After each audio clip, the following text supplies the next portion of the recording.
Thanks for joining us for Preschool Storytime. Let's start with a little song, If You're Happy and You Know It. If you're happy and you know it, clap your hands. If you're happy and you know it, clap your hands.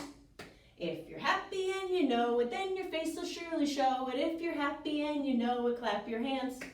Let's do stomp our feet. If you're happy and you know it, stomp your feet. If you're happy and you know it, stomp your feet. If you're happy and you know it, then your face will surely show it. If you're happy and you know it, stomp your feet. How about shout hooray? Here we go, nice and loud. If you're happy and you know it, shout hooray. Hooray! If you're happy and you know it, shout hooray. Hooray! If you're happy and you know it, then your face will surely show it. If you're happy and you know it, shout hooray. Hooray! Good job. Let's do all three. If you're happy and you know it, do all three. Hooray!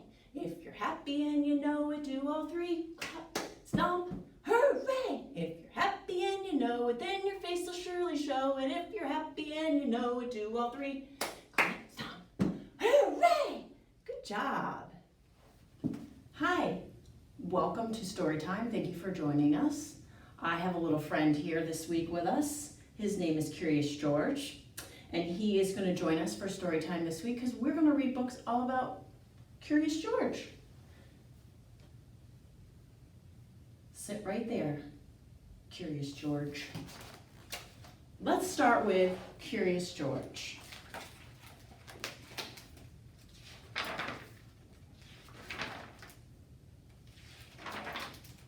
This is George.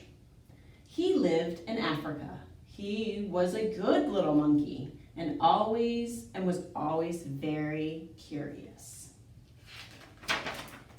One day, George saw a man. He had on a large yellow straw hat. The man saw George too. What a nice little monkey, he thought. I would like to take him home with me.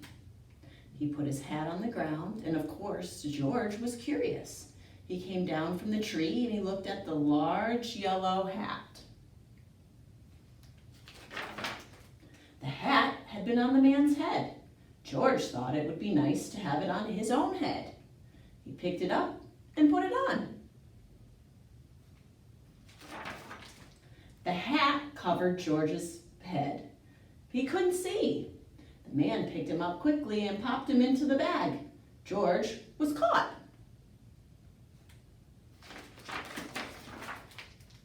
The man with the big yellow hat put George into a little boat, and the sailor rowed them both across the water to a big ship. George was sad, but he was still a little curious. On the big ship, things began to happen. The man took off the bag. George sat on a little stool, and the man said, "George, I am going to take you to a big zoo in the big city. You will like it there. Now run along and play, but don't get into trouble." George promised to be good, but it is easy for little monkeys to forget. On the deck, he found some seagulls. He wondered how they could fly. He was very curious. Finally, he had to try. It looked easy, but... Oh, what happened? First this, then that? Psh, right into the water. Where is George? The sailors looked and looked. At last they saw him struggling in the water and almost all tired out. Man overboard, the sailors cried as they threw him a life belt. George caught it and held on. At last he was safe on board. After that, George was more careful to be a good monkey until at last the long trip was over. George said goodbye to the kind sailors, and he and the man with the yellow hat walked off the ship onto the shore and into the city to the man's house. After a good meal and a good pipe, George felt very tired. He crawled into bed and fell asleep at once. The next morning, the man telephoned the zoo. George watched him. He was fascinated when the man went away. George was curious. He wanted to telephone too. 1, 2, 3, 4, 5, 6, 7. What fun! Ding-a-ling-a-ling-a-ling! George had to telephone the fire station. The firemen rushed to the telephone. Hello? Hello? They said, but there was no answer. Then they looked for the signal on the big map that showed where the telephone call had come from. They didn't know it was George. They thought it was a real fire. Hurry, hurry, hurry! The firemen jumped onto the fire engines and onto the hook and ladder. Ding dong, ding dong! Everyone out of the way! Hurry, hurry, hurry! The firemen rushed into the house and they opened the door. No fire, only a naughty little monkey. Oh, catch him, they cried. George tried to run away. He almost did, but he got caught in the telephone wire and a thin fireman caught one arm and a fat fireman caught the other. Who fooled the fire department, he said. We will have to shut you up where you can't do any more harm. They took him away and shut him in prison. George wanted to get out. He climbed up the window to try the bars. Just then, the watchman came in. He got on the wooden bed to catch George, but he was too big and too heavy. The bed tipped up, and the watchman fell over, and quick as lightning, George ran out through the open door. He hurried through the building and out onto the roof, and then he was lucky to be a monkey. Out he walked on the telephone wires. Quickly and quietly over the guard's head, George walked away. He was free. Down in the street, outside of a prison wall, stood a balloon man. A little girl bought a balloon for her brother. George watched. He was curious again. He felt he must have a bright red balloon. He reached over and tried to help himself, but instead of one balloon, the whole bunch broke loose. In an instant, the wind whisked them all away, and with them went George, holding tight with both hands.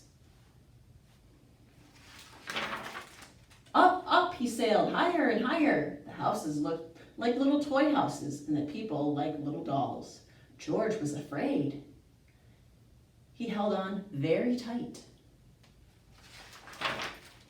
At first, the wind blew in great gusts. Then it quieted.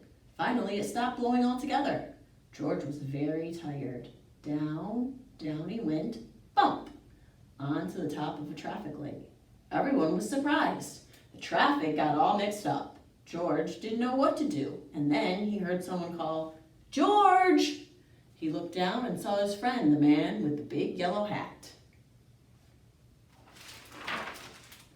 George was very happy. The man was happy too. George slid down the post, and the man with the big yellow hat put him under his arm. Then he paid the balloon man for all the balloons, and then George and the man climbed into the car, and at last away they went. To the zoo! What a nice place for George to live. All the animals have a balloon. And that's the end. Let's see what else George gets up to. He's very curious, aren't you, George? How about Curious George takes a job? Let's see what kind of job he takes. This is George. He lived in the zoo. He was a good little monkey and always very curious. He wanted to find out what was going on outside of the zoo. One day, when the keeper was not paying attention, George got a hold of his keys for the cage. When the keeper discovered what had happened, it was too late. George was gone. Where was George? They looked for him everywhere, but they could not find him.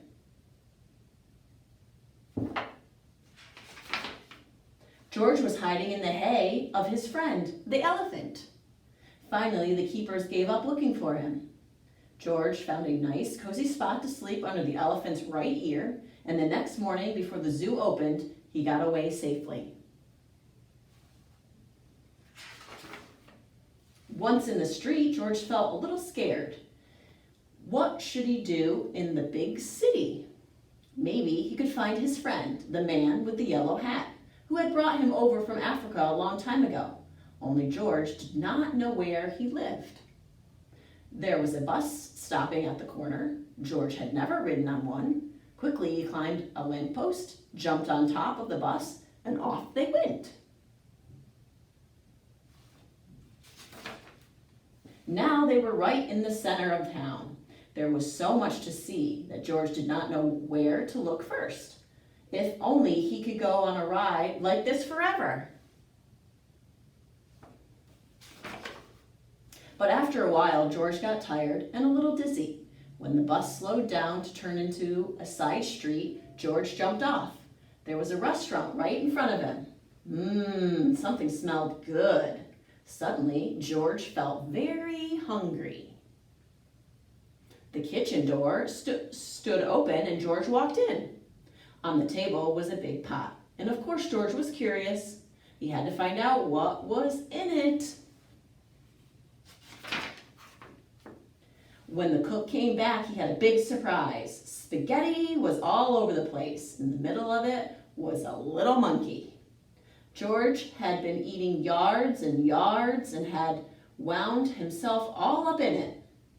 The cook was a kind man and did not scold much, but George had to clean up the kitchen and then do all the dishes. My, what a lot of them there were. The cook was watching George. "You are lucky to have 4 hands," he said. "You can do things twice as quickly."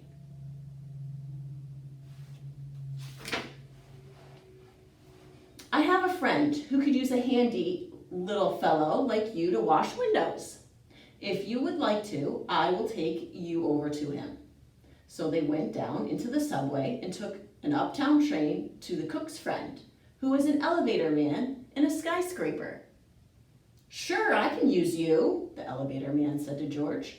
"I will give you what you need for the job. You can start right away. But remember, you are here for washing windows. Never mind what people inside the house are doing. Don't be curious or you'll get into trouble." George promised to be good, but little monkeys sometimes forget. George was ready to start. My, how many windows there were. But George got ahead quickly since he worked with all 4 hands.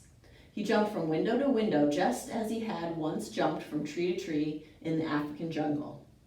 For a while, George stuck to his work and did not pay any attention to the people inside. Of course, he was curious, but he remembered his promise.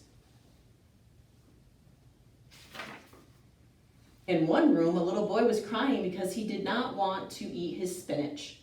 George did not even look, but went right on with his work. In another room, a man was taking a nap and snoring. George was sorry it was not his friend, the man with the yellow hat. He listened to the funny noise for a while, then went on working. But what was going on in here? George stopped working and pressed his nose against the window. 2 painters were working inside. George was fascinated. Painting looked like a lot more fun than washing windows.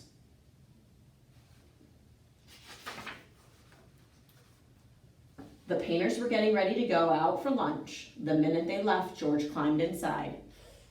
What wonderful paints and brushes they had. George could not resist. An hour later, the painters came back. They opened the door and stood there with their mouths wide open. The whole room had changed into a jungle with palm trees all over the walls and a giraffe and 2 leopards and a zebra. And a little monkey was busy painting himself on one of the trees. Then the painters knew what had happened. Luckily, George was close to a door. He ran out as fast as he could. After him ran the 2 painters, then the elevator man, then the woman who lived in the place. "Oh, my lovely room," cried the woman. "Don't let him get away." George headed for the fire escape. George reached the end of the fire escape. The others had not caught up with him yet. Here was his chance. They could not jump, but George could easily jump down and escape. In a moment, he would be safe. Poor little George, he had forgotten that the pavement was hard as stone, not like the soft grass of the jungle. Too bad, the fall broke his leg and an ambulance came to take George to the hospital.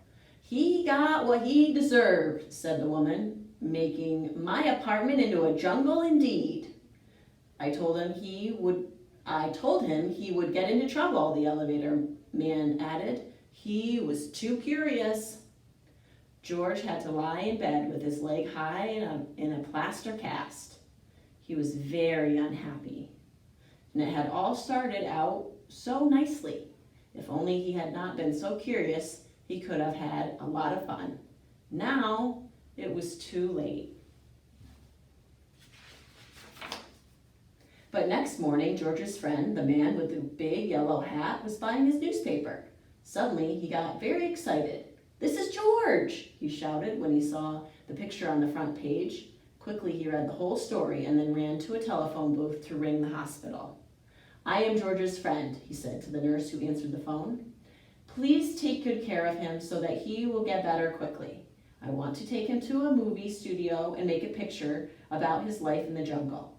Don't let him get into any more mischief until I can come take him away."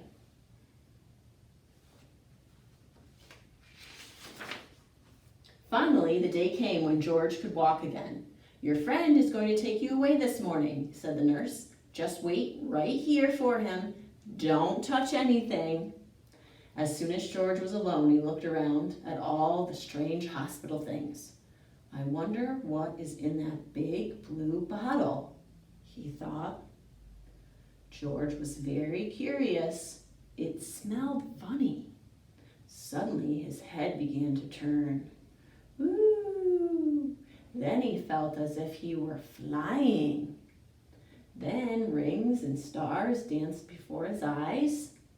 Then everything went dark. And this is how the man with the yellow hat found George when he came to call for him. They picked him up, shook him, but they could not wake him up. He was so fast asleep that finally they had to put him under the shower. How surprised he was when he woke up. George said goodbye to the nurse and the kind doctor. Then he and the man with the yellow hat got into the car to drive to the movie studio. In the president's office, George had to sign a contract. Now he was a movie actor. In the studio, George was kept so busy all the time that he forgot to be curious. He liked the jungle they made for him and played happily there. And when the picture was finally finished, George invited all his friends to see it. The doctor, the nurse, and the ambulance driver, the man from the newsstand, and the woman, and the elevator man, and the 2 painters, and the cook, and the reporter, and all the keepers of the zoo. Now the lights went out and the picture started. "This is George," the voice began. "He lived in the jungle. He was a good little monkey. He had only one fault. He was too curious." The end.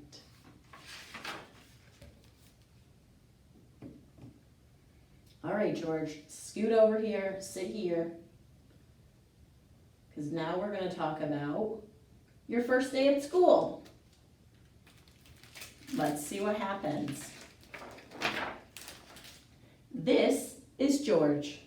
He was a good little monkey and always very, yes, curious. Today, George was so excited, he could barely eat his breakfast. "You have a big day ahead of you, George," said his friend, the man with the yellow hat. It was a big day for George. It was the first day of school, and he had been invited to be a special helper. George and his friend walked together to the schoolyard. Some of the children were nervous, but George could not wait for the fun to begin. In the classroom, George's friend introduced him to Mr. Apple.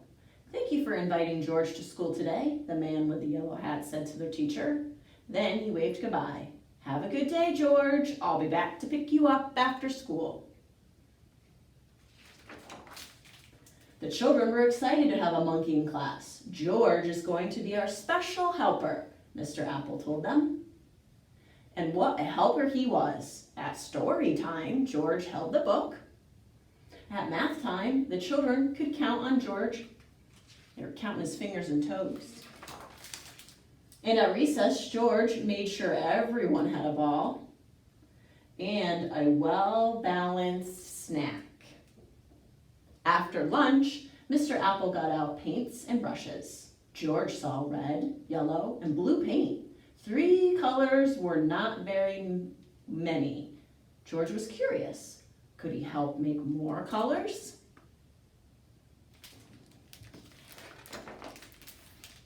First, George mixed red and blue to make purple. Next, George mixed red and yellow to make orange. Then George mixed yellow and blue to make green. Finally, George mixed all the colors to make a big mess. The children thought the mess was funny, but Mr. Apple did not. "Oh dear," he said, "we are going to need something to clean this up. Everyone please sit quietly while I look." George did not mean to make such a mess, and he certainly did not want to sit quietly. He wanted to help. It was his job, after all. George had an idea.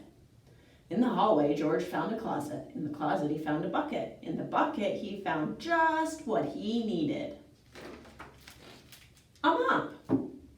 George was on his way back to the classroom when he heard someone yell, "Stop, stop! What are you doing with my mop?" The janitor ran after George. "Stop, stop! No running in the halls!" The principal ran after the janitor. But George was going too fast to stop. He grabbed the doorway and swung inside. And splosh! Bucket tipped and the mop dropped and George slid across the floor.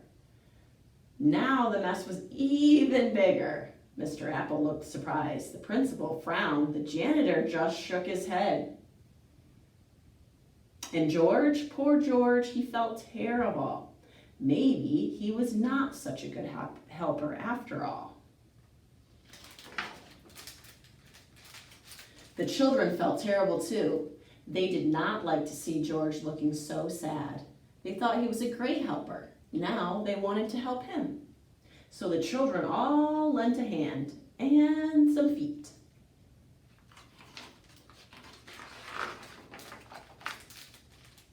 And before anyone knew it, the mess was gone. "That little monkey sure is helpful," said the janitor. "It looks like Mr. Apple has a whole class full of helpers," the principal added. At the end of the day, when George's friend arrived to pick him up, Mr. Apple said, "Thank you all for your help. George, we hope you will come help us again."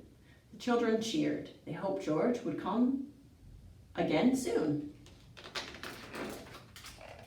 George waved goodbye to his new friends. What a great day it had been. He could not wait to come back to school. And that's Curious George's first day of school. Let's read one last book about Curious George, and it's about Curious George Gets a Medal. This is George. He lived with his friend, the man with the yellow hat. He was a good little monkey and always very curious. George was alone this morning looking at a picture book when the doorbell rang. Ding dong! It was the mailman. "Here's a letter for you," he said. "Put it on your friend's desk. He'll read it to you when he comes home." George was curious. It was not often that somebody wrote him. Too bad he could not read the letter, but maybe he could write one himself. In the top drawer of the desk there was paper and ink from a fountain pen. George sat down on the floor and began to write, but the pen was dry. He needed ink. George would have to fill it. He got a funnel from the kitchen and started pouring the ink. But instead of going into the pen, the ink spilled all over and made a big blue puddle on the floor. It was an awful mess. Quickly, George got the blotter from the desk, but that was no help. The puddle grew bigger all the time. George had to think of something else. Why, soap and water, that's what you clean up with. From the kitchen shelf, he got a big box of soap powder and poured all the powder over the ink.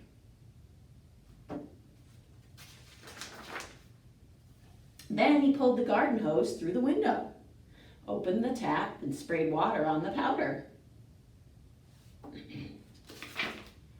Bubbles began to form, and then some lather, and more lather, and more lather, and more lather.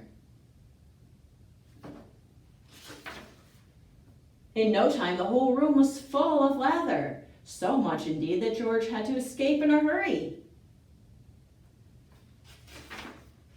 When he was safely out of the house, he first turned off the tap. But what next?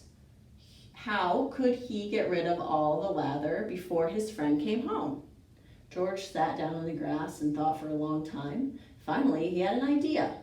He would get the big shovel and shovel the lather out the window. But where was the lather? While George had been outside thinking, it had all turned into water. Now the room looked like a lake and the furniture like islands in it. The shovel was no use. A pump was what George needed. To get the water out, he knew just where to find one. He had seen a portable pump at the farm down the road. The farmer was always working in the fields. Nobody noticed George when he got the pump out of the shed. It was heavy. He would need help to pull it all the way back to the house. Maybe he could tie the goat to the pump to make her pull it. But just as George was about to slip the loop over the goat's head, he was hurtled through the air and landed near a pen full of pigs. The biggest pig was standing near the gate. What if George opened the gate just enough to let him out? A big pig could easily pull a small pump. Carefully, George lifted the latch, and before he knew it, all the pigs had burst out of the pen, grunting and squealing and trying to get away as fast as they could. George was delighted. He had never seen anything like it. For the moment, all his troubles were forgotten. But now the pigs were all gone, and not a single one was left to help him with the pump. Luckily, there were cows grazing nearby. Cows were gentle and strong. It would mean nothing to a cow to pull the pump for him. This time, George was right. The cow did not mind being tied to the pump. She even let him climb on her back, and off they went. George was glad. Now he would soon be home, pump out the room, and everything would be all right. Meanwhile, the farmer and his son had heard the squealing of the pigs. They rushed home from the fields and now had their hands full catching all the pigs. Not until the last pig was safely back in the pen did they have time to look around. And what did they see? A little monkey riding on their cow, making off with their pump. The chase was on. George and the cow were ahead at first, but the pump was slowing them down. The farmers were getting closer and closer. Now they had almost caught up with them. But where was George? Here he was, hiding in a shirt. The farmers had run past him, but on their way home they had to come back over the same road. George did not feel safe in his hiding place. Just then, a truck came rattling down the road. George jumped aboard. Monkeys are good at jumping. As was gone before his farmers had a chance to see him. The truck drove to a part of town that George had never been before. At last it stopped in front of a large building. It was a museum. George did not know what a museum was. He was curious. While the guard was busy reading his paper, George slipped inside. He walked up the steps and into a room full of all sorts of animals. At first, George was scared, but then he noticed that they did not move. They were not alive. They were stuffed animals put into the museum so that everybody could get a good look at them.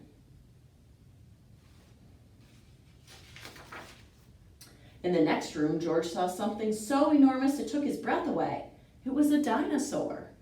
George was not scared this time. He knew it was not real. He looked at the dinosaur and then at the baby dinosaur. And then he saw the palm tree full of nuts. George liked nuts. Suddenly he was very hungry. He had missed lunch that day. He would climb up. Just then he heard footsteps. He had to hide again. But where? A family came in to take a look at the dinosaur. They paid no attention to the little monkey who was standing there. The monkey did not move. He stood so still they thought he was just another stuffed animal. George was glad when they were gone. Now he could pick the nuts. He climbed up the dinosaur's neck and started to pull, but the nuts would not come off. George did not know why they were not real either. He pulled harder and harder, and the tree began to sway. Crash! Down came the tree on the dinosaur's head, and down came the dinosaur, and down came George. Guards came rushing in from all sides, and underneath the fallen dinosaur they found a little monkey. They pulled him out of there and brought him to Professor Wiseman, who was the director of the museum. Professor Wiseman was terribly angry. "Lock that naughty monkey up right away," he said, "and take him back to the zoo. He must have run away from there." George was carried off in a cage. He felt so ashamed he almost wished he were dead. Suddenly, the door opened. "George!" somebody shouted. It was his friend, the man with the yellow hat. "It seems you got yourself into a little trouble today," he said. "But maybe this letter here will get you out of it. It's from Professor Wiseman. He needs your help for an experiment. I found it on my desk at home. But I couldn't find you anywhere. So I came over here to talk to the professor." And this is what the letter said. "Dear George, a small spaceship has been built by our experimental station. It is too small for a man, but could carry a little monkey. Would you be willing to go up in it? I have never met you, but I hear that you are a bright little monkey who can do all sorts of things, and that is just what we need. We want you to do something nobody has ever done before. Bail out of a spaceship in flight. When we flash you a signal, you will have to open the door and bail out with the help of emergency rockets. We hope that you are willing and that your friend will permit you to go. Gratefully yours, Professor Wiseman, Director of the Science Museum." "So you are George," Professor Wiseman said. "If I had only known. Of course everything will be forgiven if you are willing to go." They got the smallest size spacesuit for George and all the other things he needed for flight. Then they helped him put them on and showed him how to use them. When everything was ready, a truck drove up with a special television. The screen mounted on it to watch the flight. They all got on and were off to the launching site. They checked all the controls of the spaceship, especially the lever that opened the door. George tried it too. The great moment had come. George waved goodbye and went aboard. The door was closed. Professor Wiseman began to count. 5, 4, 3, 2, 1, go! He pressed the button and the ship rose into the air, slowly first, and then faster and faster and higher until they could no longer see it in the sky. But on the screen, they saw George clearly all the time. Now the moment had come for George to bail out. Professor Wiseman flashed the signal. They watched the screen. George did not move. Why didn't he pull the lever? In a few seconds, it would be too late. The ship would be lost in outer space with George in it. They waited anxiously. At last, George began to move. Slowly, as if in a daze, he was groping for the lever. Would he reach it in time? There! He had grabbed it. The door opened. Hooray! George was on his way. Out of the blue, an open parachute came floating down to earth. The truck raced over to the spot where George would land. What a welcome for George. Professor Wiseman hung a big golden medal around his neck because, he said, you are the first living being to come back to Earth from a space flight. And on the medal it said, to George, the first space monkey. Then a newspaperman took his picture and everybody shouted and cheered, even the farmer and his son and the kind woman from next door who had worked for hours to get the water out of the room. I'm proud of you, George, said the man with the yellow hat. I guess the whole world is proud of you today. It was the happiest day in George's life. The end. So now we've heard all about Curious George. Let's do a little craft. So I thought that you could do a Curious George mask. And it'll be real simple. I had glued and made sure that the mask was on little cardstock paper and colored the mask. You'll want to cut out George's face.